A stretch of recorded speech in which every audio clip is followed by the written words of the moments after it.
ان کے یہاں تصف و باطن کی اصلاح اور اعمال کو ان کی خصلاح اور اعمال کو ان کی حقیقت کے مطابق صدق دل اور اخلاص سے انجام دینے کا نام تھا۔ درج ذیل واقعہ سے ان کے طرز فکر کو بخوبی سمجھا جا سکتا ہے۔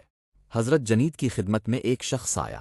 آپ نے پوچھا کہاں سے آنا ہوا؟ اس نے کہا حج کے لیے گیا ہوا تھا۔ آپ نے پوچھا تم نے حج کیا؟